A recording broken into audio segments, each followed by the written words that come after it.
Thank you for tuning into Bethel, BHG TV. Like, share, and subscribe. Now our host, Pastor Johnson.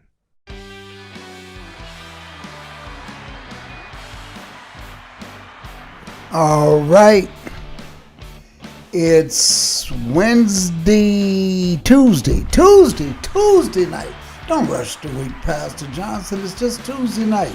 Tuesday night, brothers and sisters. Tuesday night. Shout out.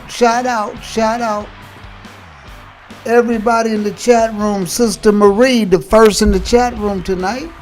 Just Reese. How you doing, Just Reese?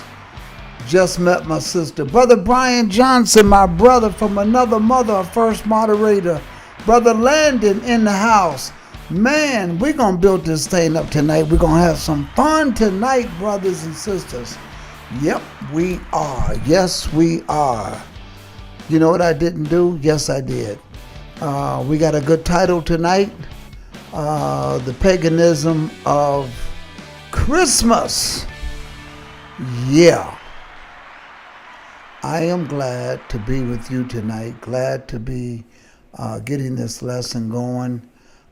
Getting a little late start, but that's okay. It's better late than never. So we're getting this thing going tonight. Brothers and sisters, let's start off right away by doing the right thing. And that is let us get our scripture reading out of the way. And many of you should know the scripture reading by now. It's in Psalms 111, verse 10. The fear of the Lord is the beginning of wisdom, a good understanding have all they that do his commandments, his praise, and do it forever. Didn't show that scripture tonight because I have some things set up, and we're going to get right into tonight's lesson. Tonight we're dealing with, paganism of Christmas. And we wanted to do this lesson tonight in such a way that you will be able to show and share this lesson with others. That's why we do it the way that we're going to do it tonight. We're not going to cover everything in one night, but the time that we're here, we're going to make sure that at least you get most of what you need to get done out of the way. All right? So tonight, our topic tonight is the false pagan background on Christmas. The false pagan background on Christmas. Yes. And Christmas does have a pagan false background. And many of you might say, you know what? I know what that is. I know this lesson. No, it has to be reinforced. The information has to be reinforced. And we need to make sure that we can get people unhooked from this number one pagan celebrated holiday, not holy day, but holiday in the entire world. So we have to really help get them out of this trance that they're in. They're in a trance. And when you deal with Christmas, you are in a trance and you don't know it. Last week, on Friday, we were on the radio, and WEXY 1520 AM. Tune in 1:30 because we're going to be picking it up for the half hour. We ask people to call up their preachers, their Bible-thumping pastors, to get out the Bible so they can have an opportunity to win $1,500. And all they had to do was show us in the Bible, book, chapter, and verse, where December the 25th was the birthday of Jesus. And of course, nobody could do that. So one young lady came on and she says, it doesn't exist in the Bible. And she was right. It did not exist in the Bible. And because it did not exist, we had a preacher get on the radio, and he says, it's not in there. And he says, that's not fair. It's not a fair statement. It's not a fair question. And shout out to Brother Landon, Sister Brenda Beauclair, Sister Candace. Thank you all for coming in. So we said to him, what do you mean it's not in there? He says, Christmas is not in the Bible, and you know it's not in there. And I asked who I was talking to, and he told me. He's a pastor, gave me his name. And I said, well, Pastor, if it's not in the Bible, where did it come from? He said it came from Rome. So as I stated last night, we kind of have to come to the conclusion that people do know or have at least an idea. However, what's happening is people are caught in a trance. And this is why we have to help educate them and get them up out of this. So I'm going to do what I did last year with this. I'm going to be playing this video, but I'm going to be interjecting quite a bit intentionally, so we can have some discussions on it for tonight and tomorrow night. So that being said, brothers and sisters, let's get underway in it. And that way it's at a level where you can just really get other people involved and start to show them. So let's listen to this.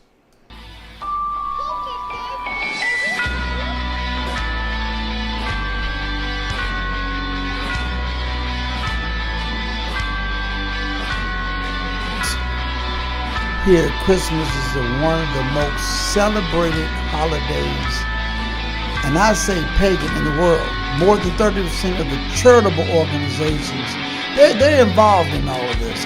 You see this everywhere. This is the season that people are really doing. I apologize for it being up very loud. Every time a bell rings, an angel gets his wings. Oh my gosh! We got a dog! My favorite part of Christmas was definitely the presents. The presents. Giving a gift to a child does something inside that child.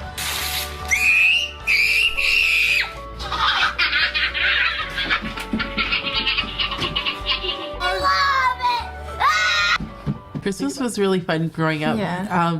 My dad made a big deal about it. When we were really, really young, he used to do this thing where he would dress up like Santa Claus. And then he would go around the house shouting, ho, ho, ho, Merry Christmas. And it would be like 5 o'clock in the morning. I couldn't wait to have kids of my own and do Christmas with them, like to have like those kind of memories. Now, one of the things I want to bring out that they're sharing the excitement that Christmas has. And this is what gets people going. There's so much excitement in it. And as someone said, one of the mainstream Christian pastors said, kids react a certain way when they get a gift. And parents embrace that. They do that. Now, is there anything wrong with giving a kid a gift? Of course not. But it's the paganistic time of Christmas saying that it is the birth of Jesus. This is what Satan does. He has camouflaged it and has pagan rituals in it that we're going to get into over these next few nights. Let's pick this up a little bit more.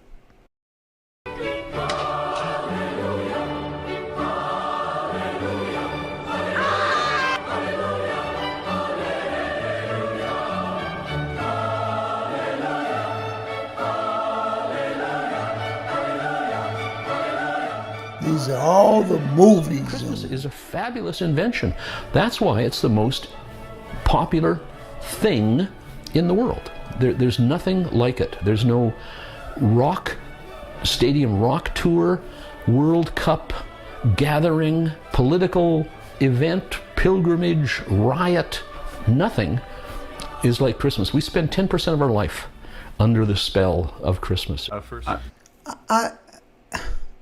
I like how he said under the spell of Christmas.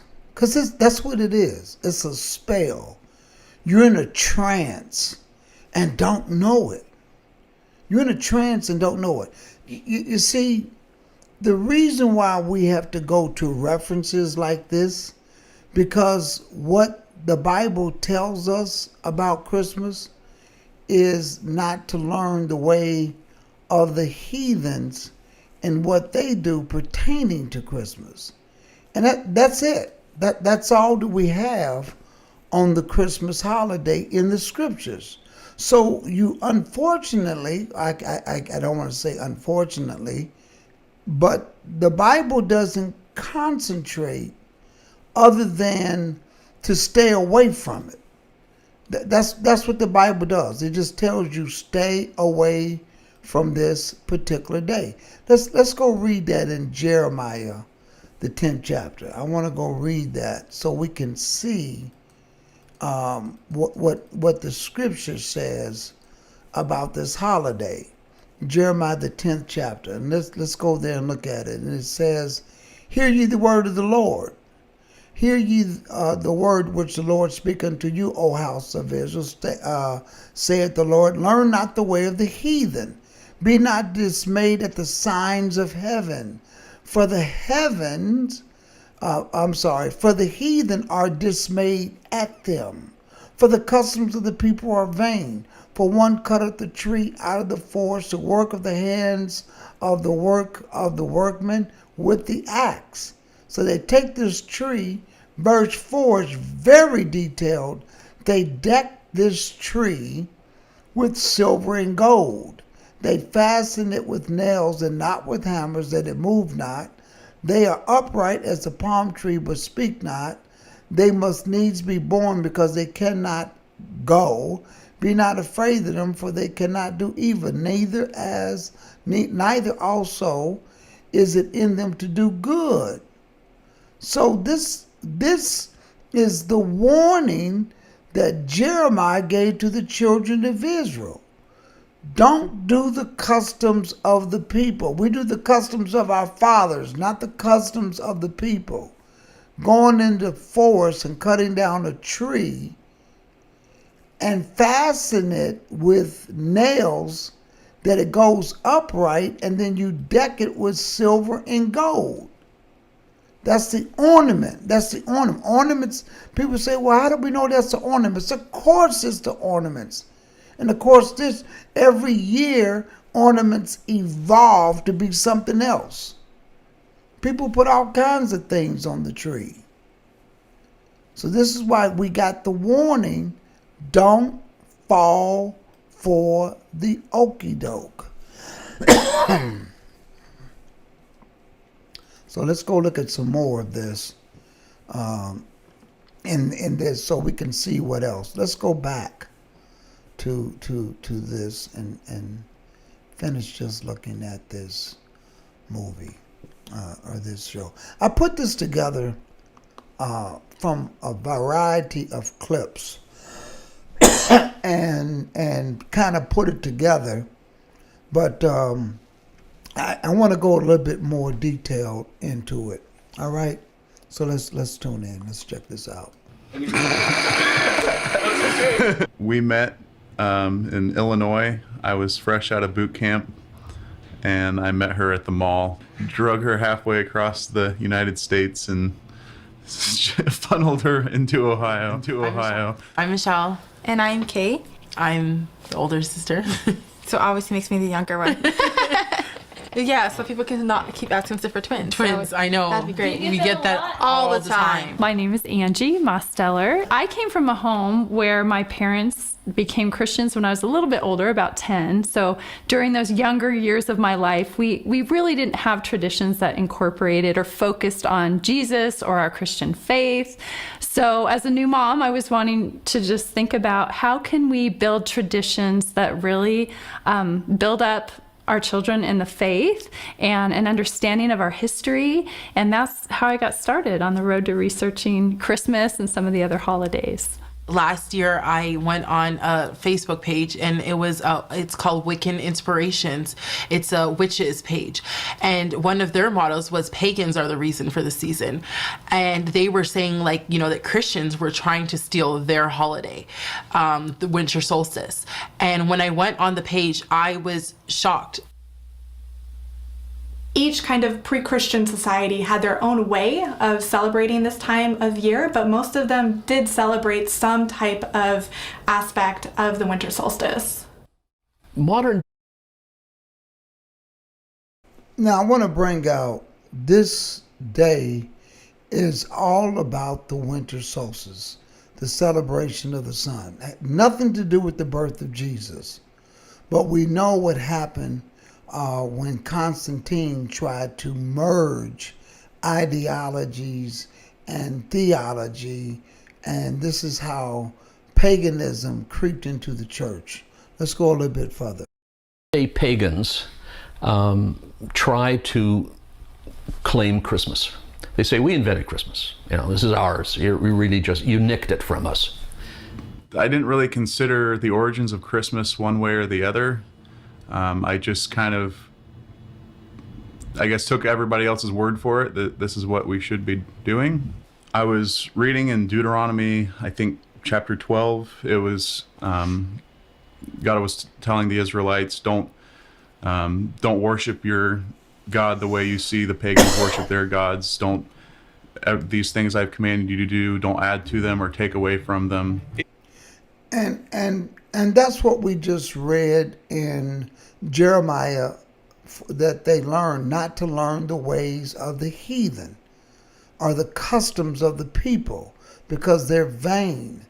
And as this guy here said, I don't know why I did it. I did it because everybody else was doing it.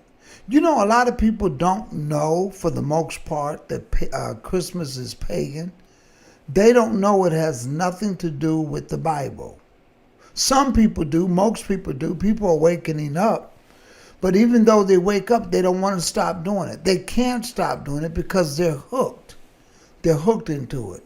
Let's keep going. Is it a sin for Christians to celebrate Christmas? It's a sin for them to celebrate Christmas? How could there be any harms in celebrating his birthday? And this is a question people Originally, have to ask in Christianity for several centuries, there was no such thing as a feast of Christmas. So nobody knew and nobody celebrated the date of the birth of Jesus Christ. And the question why and from where that originated does obviously interest scholars and Christians as well. Does the Bible actually tell us to observe Christmas? And the answer is, unfortunately, no. Paul. So, this is a preacher.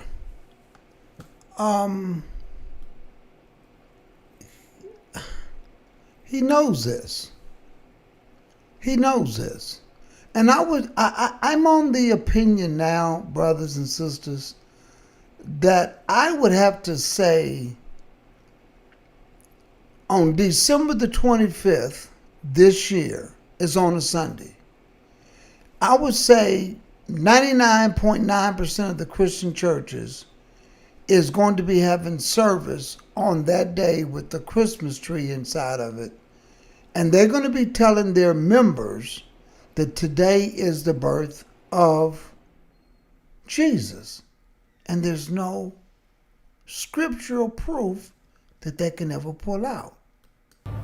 Paul, for example, never mentions this at all. It's not what he's about. None of the apostles say, remember the birth of Jesus. So there is this tension here within Christianity that we have to be honest with ourselves and say, well, is Christmas as big a deal as we think it is? I had heard a lot of rumors about the pagan kind of associations with Christmas, and as I was thinking about how I wanted to bring traditions into my home, I had some concern about, do I want to bring pagan traditions into my home. And so I found that a lot of other new parents, as well as teachers and friends, had these same questions. And I'm a little bit of a researcher by nature, and so I thought I'm going to just look into some of these claims about the history of Christmas. That's when I And this is what we're employing people to do. And some people that you bring this to, they're going to say, leave me alone with that. I don't want to hear that. Leave me alone. I don't want to hear all of that. I'm telling you, you will have family members that will say, don't bring that mess to me. I don't want to hear that. But this is why in putting this video together, that you can see there's a lot of Gentiles that know better. There's a lot of people that know better, and they know it's not in the Bible. They know it's not in the scriptures, but people continue to do it. And even if you try your best to bring them out from underneath the addiction, out of the hook of Christmas, they don't want to hear it. Let's listen in. started to question, okay, do we see Christmas anywhere in the Bible? No. So maybe we should go back and rethink the way we're looking. So what is the Christmas story? Listen to this.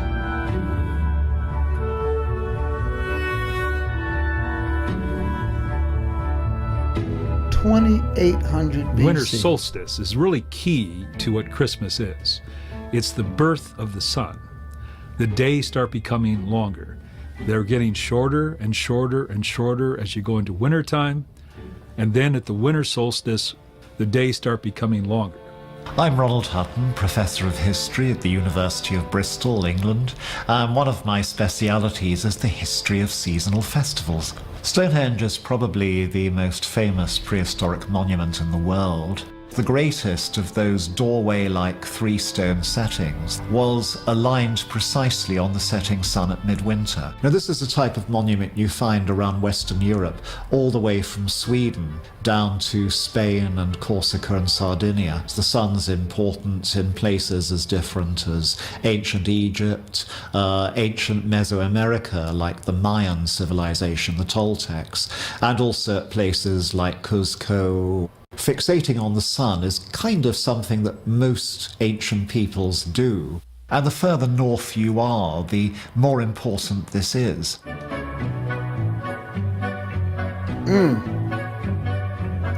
I think that the celebration of the winter solstice must have begun in connection to the worship of the sun. And we know that people in Scandinavia worship the sun during the Bronze Age. We have found loads and loads of pictures and pictograms and sculptures of the sun. For obvious reasons, we actually almost lose the sun for part of the year.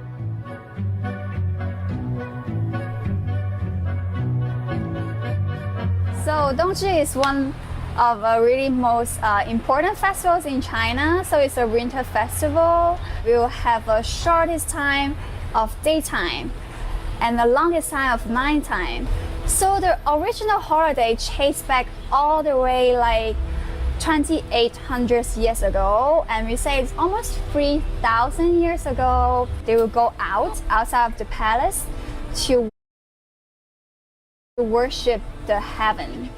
The practice of Yule goes back pretty far because with Yule, what we're really talking about is the winter solstice. Yule is quite simply the old Scandinavian, i.e. the Viking name for midwinter.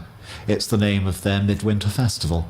It's one of the greatest festivals of their year because way up in Scandinavia in the olden times, there wasn't a whole lot you could do around winter. It's exceptionally long and hard up there. And so Yule, getting to its centre and knowing that things are going to get better eventually, is the obvious time for a tremendous heathen party.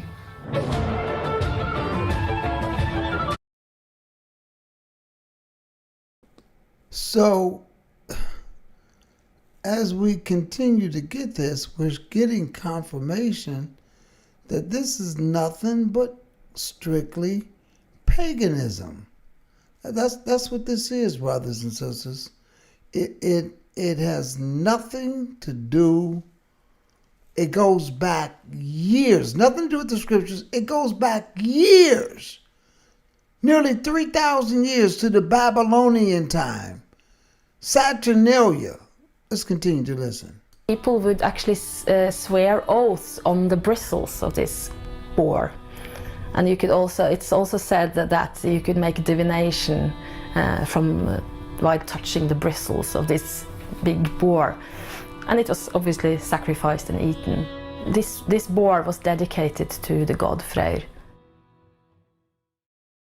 And then it was like, okay, well, where did all the traditions come from? This is before we even saw the Wiccan page. We decided to start looking into it for ourselves, into scripture, and then we were kind of like, well, where did this stuff come from? 2,800 years ago, and people need to study for themselves. The modern Christmas celebrations tie around Saturnalia, the pagan god Saturn, who, among other things, was eating his children until he was overthrown by his own son.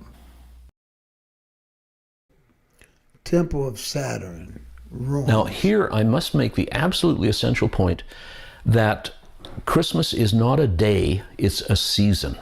And it's a very long season. Had you shown up in the Middle Ages in early December, you would have been living in the Christmas period. The date of the Saturnalia is the 17th of December, but it evolves into a festival that lasts several days, actually, and goes right up until, let's say, the 23rd. And a date in that third week of December, I think must be connected to astronomical knowledge about the timing of the winter solstice. We know about the festival of Saturnalia in Roman pagan times from a number of different authors. So we have Seneca and Macrobius chiefly, and poets like Horace and Martial talk a little bit about it. It shares a lot of elements in common with Christmas, we might think. Gift-giving, feasting, a sense of carnival, a sense of celebration, a focus on light in the middle of the darkness of winter. One of the traditions at Saturnalia was present exchange, which of course is very similar to modern Christmas. So people would go around exchanging gifts. Little figurines called sigillaria were popular. These could be quite cheap little pottery things, but there were other sorts of gifts as well. Cloaks and a pencil case and wine and a parasol and a parrot. Saturn being the god of agriculture, he's also associated with the color red. I want to go on the fact that he brought up Saturnalia. When you look up Saturnalia and what it does and what it's about, he went over it pretty fast. He went over it. And I don't want it to just go away so quickly, all right? So I'm going to do something here. I'm going to go and I want you to... We're going to look this up together. Let me make sure it's not playing. I hear it. Let me see. I have something on that right there. Okay. So I'm going to go and I just want to put in Saturnalia. Okay. And because historians are telling you that's where it came from. Saturnalia, what is it? And see, this is the research that a lot of people, they're not going to do, they don't care to do, but we got to do it. So we don't mind doing it. Let's go look at it. Okay, Saturnalia. Let me blow this up a little bit so you can really see it, brothers and sisters, so we can really get an idea of what's happening here, because they're not going to do this on Sunday, all right?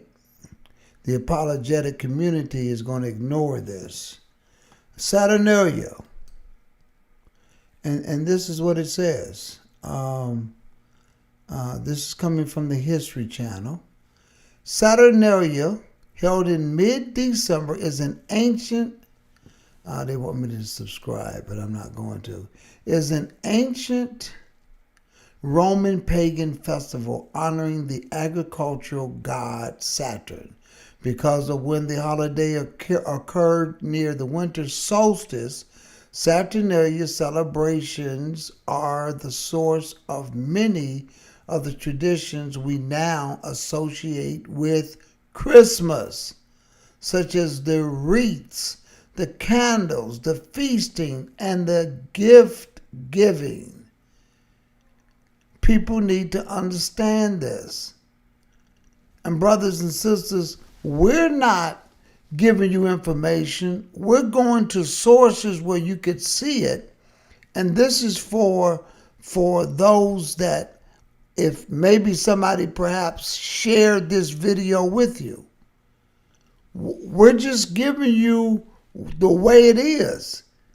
And as much as it's like pulling a tooth out, people have been hooked by Satan's claws through Santa Claus that this is for the kids and it's a fun time. But we can't go out like that. We cannot go out like that. Saturnalia is the most popular holiday on the ancient Roman calendar. Well, guess what? Rome is the fourth beast. And this Saturnalia, which is where they said Christmas comes in from, is associated with Christmas, is the most popular holiday in the entire world, derived from older farming-related rituals of winter and the midwinter and the winter solstice, especially the practice of offering gifts or sacrifices to the little g gods during the winter sowing season. This, brothers and sisters, is not good. This is what we're dealing with when you try to get people out of this. Listen to this. The pagan celebration of Saturn, the Roman god of agriculture and time, began as a single day, but by the late Republic, 131 through 31 BC, it had expanded to a week-long festival beginning December the 27th on the Julian calendar, which the Romans used at that time. The winter solstice fell on December the 25th. We saw these little things here before, but let's just play it. Let's see what we get out of it. Bah-hoo-bug! It's that time of year again. It's the best time. We've tested it. Festive food. Refreshing Coca-Cola. Giant wows. Epic joy. The holidays always find a way to bring us together. It's all part of the holidays at Universal Orlando. Including moi stealing this tree. You're a mean one, Mr. Grinch. Thanks. Here's a little holiday offer from me and Santa. And arranged in a circular enclosure. The people who built Stonehenge must have been doing so for purposes that seemed very, very important to them at the time. It was always a literally monumental undertaking. A lot of the big stones come from Wales, so transporting those for people who didn't have the wheel has to have been an unbelievably difficult undertaking. Stonehenge has been called everything from a Neolithic hospital to an alien landing site, a solar temple, to a druid shrine. The period we're dealing with here is our prehistory, and what defines prehistory is that we've got no written records about anything. So everything that we understand about it comes from archaeology, from what we can excavate and what we can analyse. In 2008, hundreds of human bones were excavated at the site, primitively burned and buried. The bones were dated across 1,000 years of prehistory. The first analysis of all the cremated bones that were found at Stonehenge suggests that it's mainly adult males, adult men that were buried there. So it's quite a distinctive group of people, and only probably very important people came there to be buried. The cremated remains suggest that the history books may need to be rewritten. Stonehenge could have been a temple of the dead, a place where ancient people came to commune with the spirits. And the 2009 discovery of a second circle called Blue Stonehenge appears to be further evidence that Stonehenge formed part of a huge ceremonial complex. Stonehenge clearly is a place of ceremony. It's a place where people gathered together. I don't think they built it and then just abandoned it. And I'm sure that elaborate ceremonies went on there. It is these rituals and ceremonies that are key to understanding a people lost to history. Now, I wanted to bring that out before we go back to the next film, because we poured up something that talked about the stone hedge or the stone period. But let's go back here and we're going to pick this back up, all right? Let me go back just a little bit and so we can pick it back up, all right? Here we go, right here. The Wiccan page. We decided to start looking into it for ourselves, into scripture, and then we were kind of like, well, where did this stuff come from? They went back in time. So we're moving forward in time to how Christmas has evolved, okay? Because like, where did it come from? We went all the way back to almost 2800 BC. So we're just moving up in time. Here we go. And Christmas celebrations tie around Saturnalia, the pagan god Saturn, who, among other things, was eating his children until he was overthrown by his own son. So we just let... Now here I must make the absolutely essential point that Christmas is not a day, it's a season. And it's a very long season. Had you shown up in the Middle Ages in early December, you would have been living in the Christmas period. The date of the Saturnalia is the 17th of December, but it evolves into a festival that lasts several days, actually, and goes right up until, let's say, the 23rd. And a date in that third week of December, I think must be connected to astronomical knowledge about the timing of the winter solstice. We know about the festival of Saturnalia in Roman pagan times from a number of different authors. So we have Seneca and Macrobius chiefly, and poets like Horace and Martial talk a little bit about it. It shares a lot of elements in common with Christmas, we might think. Gift-giving, feasting, a sense of carnival, a sense of celebration, a focus on light in the middle of the darkness of winter. One of the traditions at Saturnalia was present exchange, which of course is very similar to modern Christmas. People go around exchanging gifts. Little figurines called sigillaria were popular. These could be quite cheap little pottery things, but there were other sorts of gifts as well. Cloaks and a pencil case and wine and a parasol and a parrot. Saturn being the god of agriculture, he's also associated with the color red. So that's where we get a lot of that red color, along with holly, which is a symbol of Saturn. You have the red berries. Can you describe what trees and holly and mistletoe have to do with the Christmas story in the Bible? This is a very good question. This is a very good question. Let's see what most people would say. You got me on that one. I don't know. Most people gonna say they don't know. All of those rituals, what do they have to do with Christmas? I'm gonna back that question up just one more time. You all give me a minute. I'm gonna back that question up one more time. Let's see, where were we at? Let me go back to that question. Here we go. Here we go. Let's just bring it right in there. Here we go, right here. Describe what trees and holly and mistletoe have to do with the Christmas story in the Bible.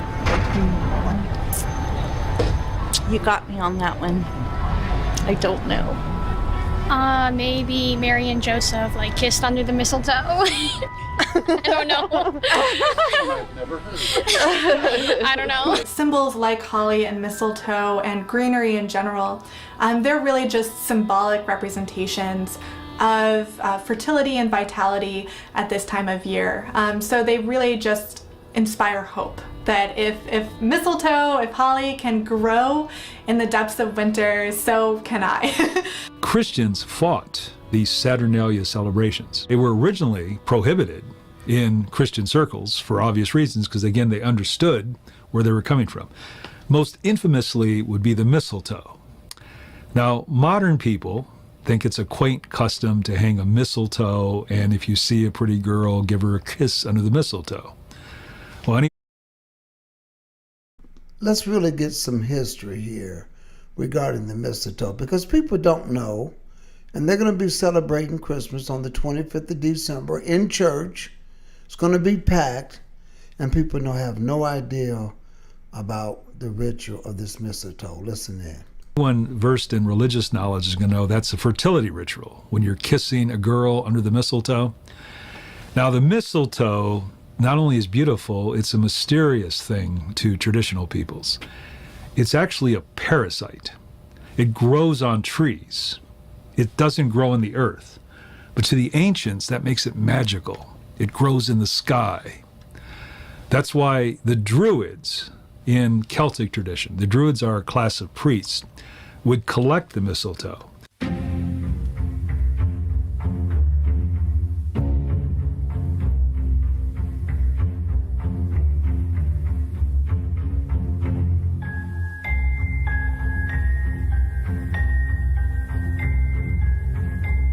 But it gets even stranger. If you crush the berries of the mistletoe, it resembles in texture human semen.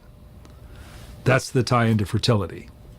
That's why, again, in distorted form, people are kissing girls under the mistletoe. In fact, it's kind of an obscene rite saying we want to have sexual intercourse with you. Mistletoe really is quite rare as a plant, and so it becomes fashionable really in richer, more sophisticated times like the 17th, 18th century, and nobody kisses under it until round about the time of George Washington. It's the late 18th century in London that produces the custom, first for servants in big houses, and then their mistresses and masters, rather sportingly, instead of discouraging the practice, imitate it. The pagans would practice what's called the world upside down. During this period, teachers would follow orders from students. The students would give them assignments. During this period, masters would serve slaves at the table, and slaves would provide, give them orders. So you have the Feast of Fools. This is often connected to street parades, finding the local village idiot and parading him around as king. Now's the time we crown the king of fools!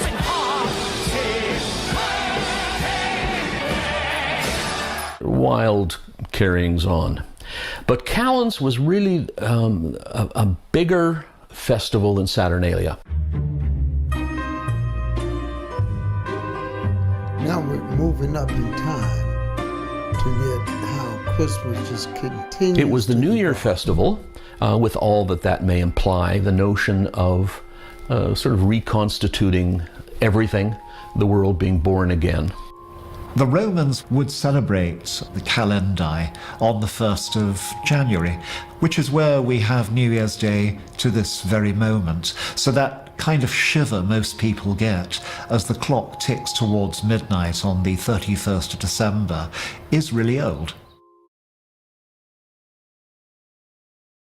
I want to pause here for a second, because I'm finding that a lot of people coming into the knowledge of the truth, and we find ourselves celebrating New Year's and having New Year's parties, right? And we say, well, there's nothing pagan about it, but I want you to just kind of pick up this stuff and where some of these things are coming from. That's all. Before you say, let's go out and have a party because we're going to do New Year's, but we're going to do it on the first day of Abib. We're going to do it on the first day of Abib. It's the New Year's. But yet you're having a party the way that they celebrated the party. It's almost like saying, you know, we are going to give gifts during Passover because we don't do it during Christmas. No, we can't bring no residue of this stuff over. Notion that gifts given on New Year's are Christmas gifts is an idea that exists even today in France, where they're more likely to hand out gifts on New Year's. Before the 1800s, you do not get presents at Christmas. You get partying and feasting. The presents get given on New Year's Day. So as he said, before the 1800s, there was no gift giving before the 1800s. It was just partying. That's all it was. People just having a big party. And this is what, during the book of Daniel, they indicated that during that season, that's what they were having, a big Saturnalia feast. Okay? Let's continue to listen in. When Christians think about the pagan tie-ins, what they're wrestling with is the purity of the faith, right? They're saying, is this really a good thing? Melissa and I get a lot of letters from people who are newly out of the New Age, which is paganism, and they don't want to be deceived, so they get hyper vigilant about anything that smacks of paganism. So we get a lot of letters from people who are afraid that it's that the Roman Catholic Church appropriated pagan holidays of the winter solstice and put a Christian veneer over it to make it palatable to new Christians, for pagans leaving paganism to come and become Christians. Right, so the winter solstice is what date? The 21st. 21st, yeah. 21st, 22nd. So since the solstice is the 20th. Now this guy here is not connecting the dots. I had to listen to this carefully, and I'm going to go back just a few seconds because it's on 1828 right here. Here's a lady explaining what Christmas is, but what he does is he says, how can they, Christmas has nothing to do with that. It's its own event. Just tune in and listen to this. Paganism, and they don't want to be deceived, so they get hyper vigilant about anything that smacks of paganism. So we get a lot of letters from people who are afraid that it's that the Roman Catholic Church appropriated pagan holidays of the winter solstice and put a Christian veneer over it to make it palatable to new Christians, for pagans leaving paganism to come and become Christians. Right, so the winter solstice is what date? The 21st. 21st, yeah. 21st, 22nd. So since the solstice is the 22nd, that's the day where the sun stands still for those 2 days. The 25th is a different date. Mm-hmm. Now he act like he's just so happy. Like he's not connecting the dot. Oh, that's the winter solstice. Christmas is a different date. I don't mean to mock the guy, but it's just funny. And this guy, that smile, they would do that on a Sunday morning and say, don't let anybody tell you that this has anything to do with the winter solstice. It has everything, and it does. It has everything to do with the winter solstice. Listen to this. For pagans leaving paganism to come and become Christians. Right, so the winter solstice is what date? The 21st. 21st, yeah. 21st, 22nd. So since the solstice is the 22nd, that's the day where the sun stands still for those 2 days. The 25th is a different date. Mm-hmm. Mm-hmm. So if they were wanting to expropriate the winter solstice, they would have made Jesus born on December 22nd. True. That's true. You see? Oh, that's true. So we're getting up here how Caesar declares winter solstice is December the 25th. Listen to Caesar? Julius Caesar, the famous one, in his calendar reform of 45-44, established the winter solstice as on the 25th of December, okay? And he said that's Buma, and Buma means the midwinter. Everybody knows that the winter solstice is on the 21st of December, but that is actually not the original idea of Julius Caesar, who was the originator, the inventor of our calendar, so to speak. He fixed the date on the 25th of December, so that would be the older Julian date for the solstice, but that calendar is not entirely precise, so basically, roughly speaking, 1 day per century it shifts. So by the 4th century, when Christmas originated, the date from the 25th had shifted to the 21st, and that's the day that has been later restituted by Pope Gregory XIII in the 16th century to be the standard winter solstice, which is valid until today, and that's what our calendar still says. The winter solstice has nothing whatsoever to do with Christmas, because the Bible simply doesn't speak about any form of solstice, shortest day, the sun or whatever. It just speaks about the birth of a child in a manger. But Christmas preserves the older Julian date for winter solstice, that is the 25th of December. We don't know when Jesus was born. What did he say? We don't know when Jesus was born. Did he just say we don't know when Jesus is born? This is what the pastor said on the radio on Friday. We don't know. But yet everybody's doing it. We don't know when Jesus was born. The gospel stories don't tell us. They give us some clues that we think it was probably generally in the autumn season, but we really don't know. No one knows when the date was. No one knows when the date was. No one knows when the date was. No one knows when the date was. But almost all the evidence is sometime late September, early October. And the answer is no one knows. So why are we celebrating it on the 25th? Very good question. Why are we celebrating the birth of Jesus on the 25th? We're still moving up in time, 5 BC, 1 AD, which was the year of the birth of Christ.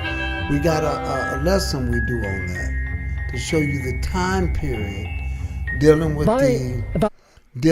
the 70 weeks of Daniel, and we can kind of give you some ideas as to what's going on. But when we look at the birth of Jesus, and those are ranges of dates. We did a lesson where we showed you the year, not the birthday, but the year Jesus was born on. Listen to this.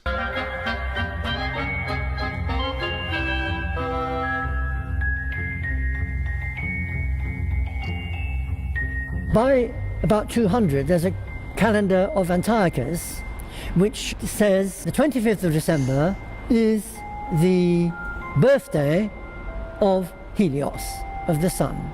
So there is definitely an idea of birthday already by 200 AD.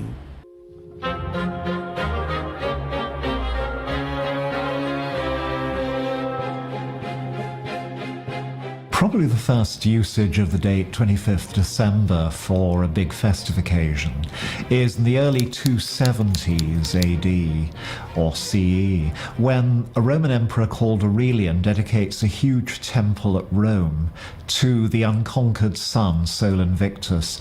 Aurelian's a military hard guy who's pulled the empire back together after decades of invasion and civil war, and he's trying to produce a religion around which all the pagans of the empire can unite, and the sun up there in the sky giving warmth and life to the world could be the symbol. And so he dedicates this big temple at Rome to the sun on the 25th of December. One of the theories now is that Aurelian actually chose December 25th to co-opt a popular Christmas date, that Christmas had already been enough of a whoop for an emperor who wanted to emphasize the sun god and victory, to steal it as a date. Christmas observance before the Arians' temple dedicated and sold in 274 AD.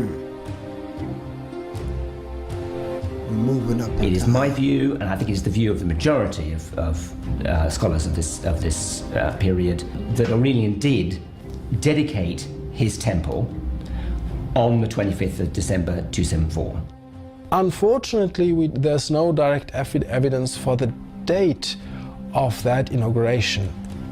It will have been inaugurated sometime, and it is probably a plausible hypothesis to think that it was the 25th of December. It's a good option, it's a good guess, but there's no hard evidence for that date. It is still very controversial as to what's going on about the choice of the 25th of December as being an important day for Sol Invictus. Now, the important thing to bear in mind here is that quite independently of Sol Invictus, December 25th was already widely regarded to be the date of the winter solstice. And this date had already a certain degree of solar symbolism built into it, because obviously this date marks the transition from decreasing daylight length to increasing daylight length. Wow. And as a result, it made a lot of sense on a symbolic level to argue that the sun is born on this date, and as the sun grows older, the days grow longer.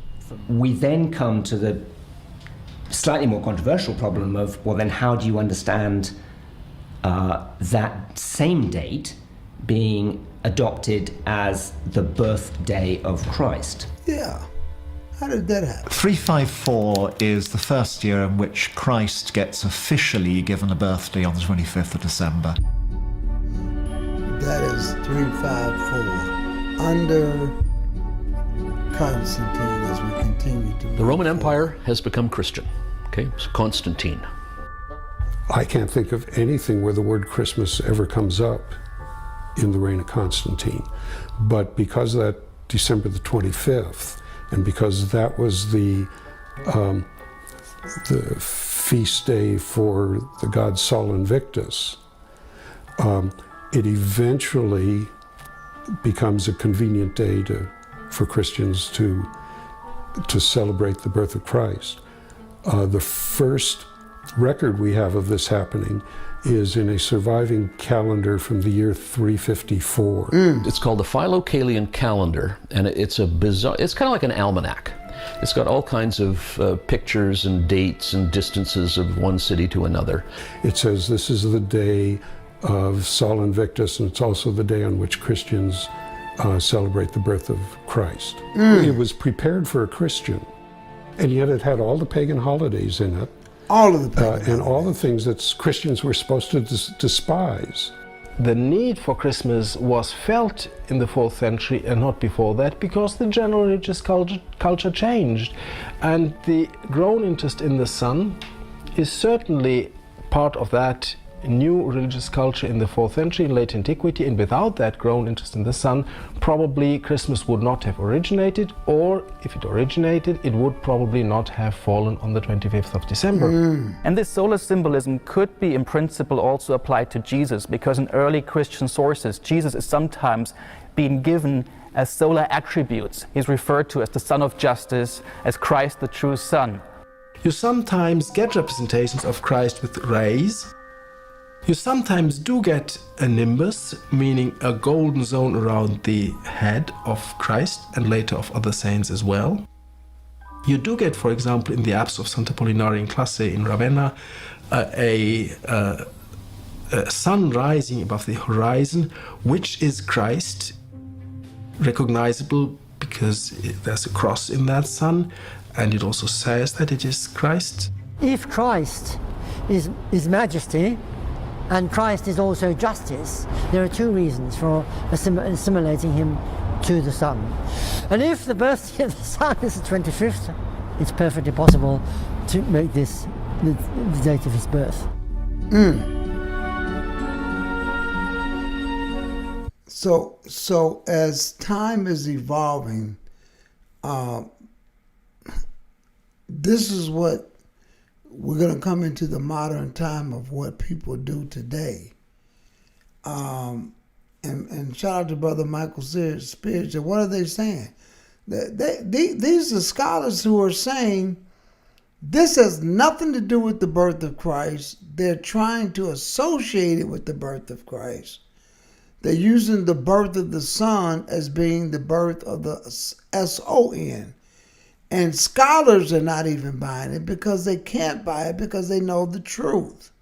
You're unlikely to come on the basis of the information given in the Bible to the 25th of December. But once it was installed, then it was relatively easy to find theories covering that date too.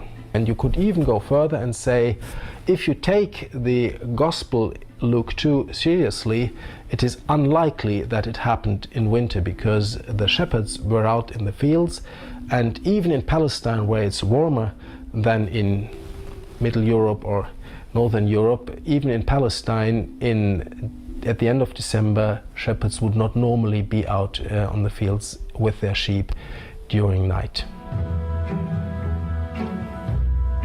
Wow.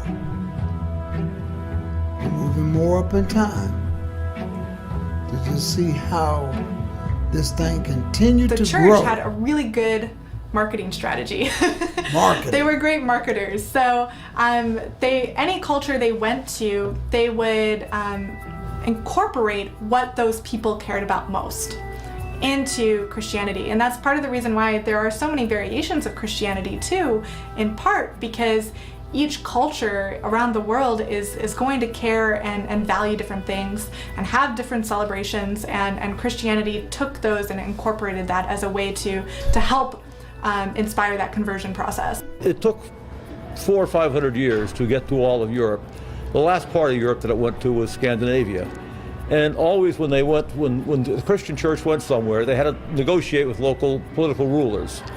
And so Christmas came to different parts of Europe at different times, but the Catholic Church always found it convenient to fold local custom into their own church. Håkon the Good, he had a plan of converting Norway to Christianity, but in a sort of soft way. So he began with the Christmas celebration.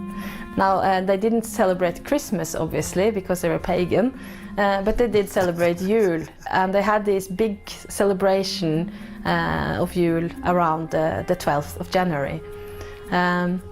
So Håkon the Good, he changed the date and said he demanded that they start to celebrate on the 25th of December. So instead of celebrating the first sightings of the sun in the north, they were supposed to celebrate the birth of Christ, obviously. And people accepted the change of date. That's okay. So as long as they got a party, they were fine with that. Rulers made the decision to become Christians. It's kind of funny, a prince or a duke would make a decision for the whole kingdom to say, okay, you'll now all believe this. But you have to do things, even when you're an authoritarian ruler, you have to do things to make the people accept it. So it just was easier to do that, to celebrate these old pagan holidays. Some people in the church that we were going to started to say things like, okay, well, the roots of Christmas is pagan. We were like, we don't care, okay? We don't care where it came from. The point is that we're celebrating Christ, we're celebrating his birth. I don't care what those people were doing. I had little sneaking suspicions that it had pagan roots. But it's not until we started really getting into it and doing a little bit of research that I really felt uncomfortable with it. But I didn't say. Key is research. This is why this Friday on the radio station, we're going to be really, really ramping this thing up. Let's listen a little bit more. Anything because I thought that the rest of I'm sorry about that. They would not only have a problem with it, but I didn't want to be the black sheep and be like, oh, well. As a child, not. And that's everybody. Nobody wants to be. When you start to take this to family members and tell them they can't do this, then nobody wants to be that person that everybody gonna say, oh, here they come with this Christmas stuff again. I'm tired of hearing all this Christmas stuff. Then be like, oh, well. As a child, not coming from a Christian home, I had a lot of just common questions. I mean, what does St. Nicholas have to do with the birth of Christ? Nothing. Who is St. Nicholas? Let's get some information. St. Nicholas was, though we've mostly forgotten him, the greatest male saint for 1,000 years. He was almost as powerful and as venerated as the Virgin Mary. Hundreds of churches around the world are St. Nicholas churches. Hundreds of churches around the world are St. Nicholas churches. What? Hundreds of churches around the world are St. Nicholas churches. What? The first church in North America is a St. Nicholas church. Wow. He is the patron saint of just about everything.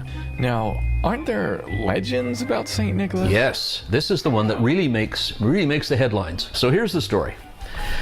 3 students, so probably they're young men, not kids, but they're always presented as kids. They're going off to study and they stop at this inn where the innkeeper has this nasty habit of killing his guests. Now these are just, look at these rituals and these stories and these folklores that's just really adding on to this Christmas thing. Here we go again. Chopping them up and pickling them in barrels in the basement and then serving the meat in meat pies. So he kills the kids, chops them up, puts them in the barrel. And St. Nicholas comes visiting a few days later, and spidey senses are tingling. There's something going on here. Mm-hmm. And he says, "You've got 3 kids in the basement chopped up. Confess." No. Yes. So he goes down to the basement and resurrects the children. They are reassembled, and so you very often see 3 kids coming out of a tub.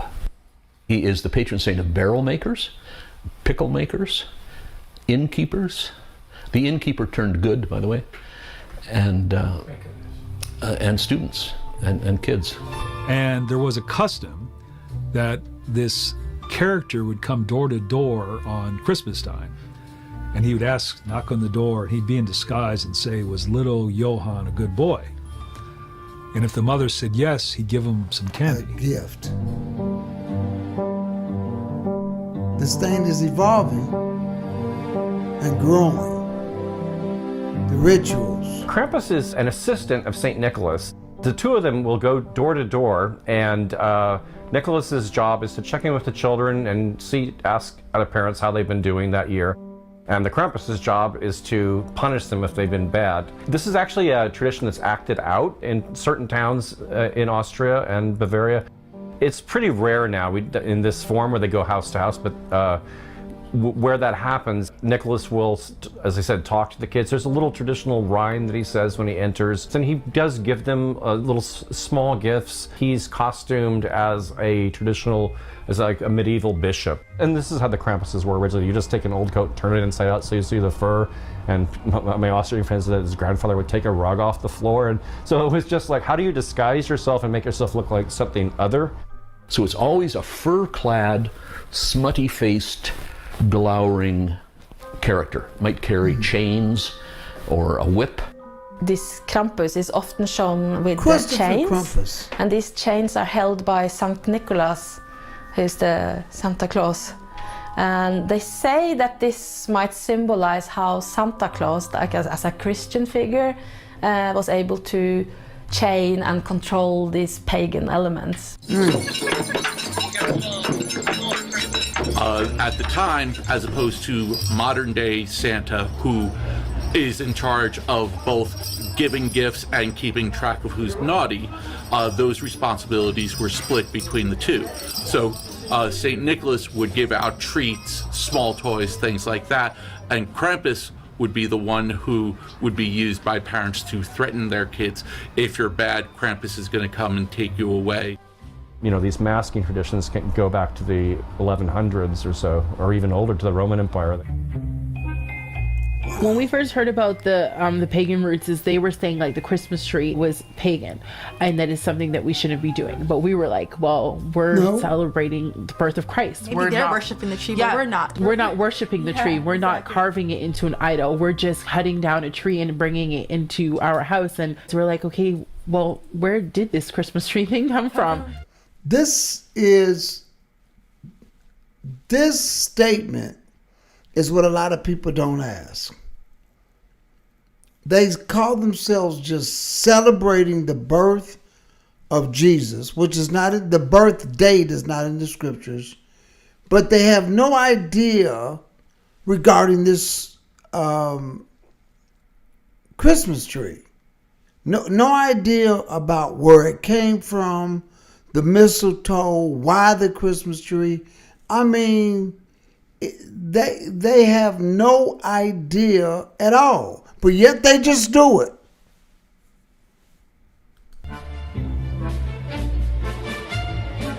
The Christmas tree.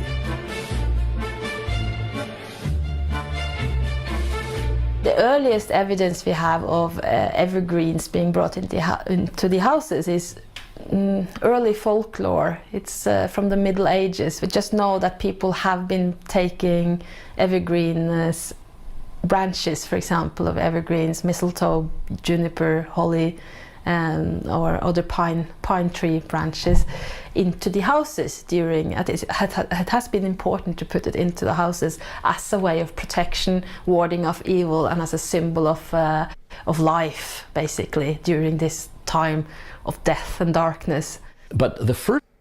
So what we're getting is there is a multifaceted issues of paganism surrounding Christmas, the mistletoe, Santa Claus, St. Nicholas, the Christmas tree. It's almost like the fourth beast has brought out a mixture that is poison, addictive, and that gets people hooked. They really put some potion into this mixture that has people hooked. This notion of an evergreen tree-like object comes from the late 1400s. It's a pole stuck up outside, decorated with evergreen branches. And we know of one, at least one in London, and two in the Baltic area, Estonia and Latvia, where German merchants had set up trading posts. Now, as to who is the first, it's a heated topic in Estonia and Latvia. This is where everybody's going to be claiming, we had the first Christmas tree. No, we had the first Christmas tree. Brothers and sisters, we can go back to Jeremiah, the 10th chapter. Back in the Babylonian days, learn not the way of the heathen. For one go into the forest, cut down a tree, fasten with nails that it stands upright, and deck it with silver and gold. This thing goes back and back and back and back. And they have done this for years, and there's other things they just keep tagging on to Christmas. They just keep tagging on more stuff, more rituals, more practices. We're going to pick this up tomorrow night. I want you to tune in, because we're going to pick this video right back up here dealing with the Christmas tree. And there's going to be a lot more information, a lot more worthy information to come in to deal with this. And so Candace says, yes, it is a strong spirit associated with this pagan day. Listen, Satan poured out all the stops on this one. He just let everything out on this particular. Rome did it, and they get their power and the authority from the dragon. And they really put together a potion. And brothers and sisters, we can pull people from it, but most people are not seeking the truth. They don't want to know. Don't leave me alone with my Christmas.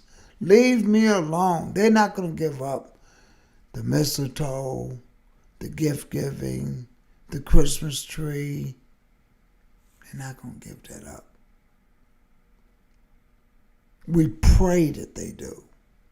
We pray that information like this will wake people up, help them snap out of the trance that they're in, because they're in a trance, and they can snap out of it and wake up and see what's happening. I enjoyed y'all being here with us tonight. We want you to come back in tomorrow. I'm a little tired. I got to go to work in the morning, and I'm going to go get settled, but I'm going to be looking forward to being back tomorrow night. Well, we're going to pick this up, brothers and sisters. We only have about 30 minutes to go in this, and tune in tomorrow night. Let somebody know. Hey, hit the like button, the share button, the notification bell, because we got to beat this thing up. Brothers here at Bethel, we're going to be going out this weekend. Shout out to Brother Antoine, who's making sure that we're going to get our flyers so we can take them out. We're going to hit this thing hard. We're going to hit it hard. We're going to hit it out. Shout out to Brother Julius in the chat room. All of our moderators. Thank you all for coming in tonight. I really appreciate you coming in tonight.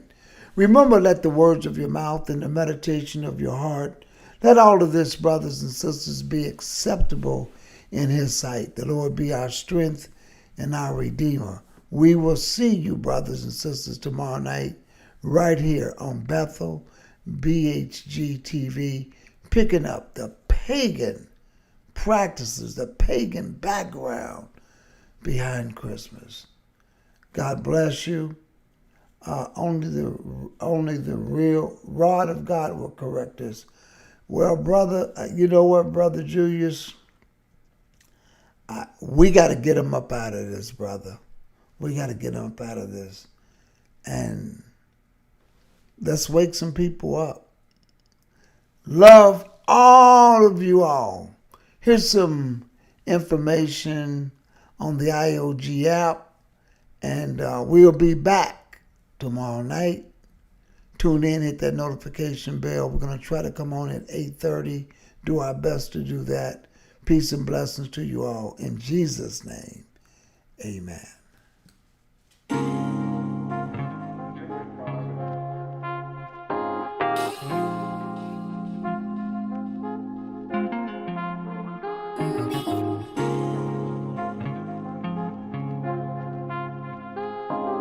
Oh,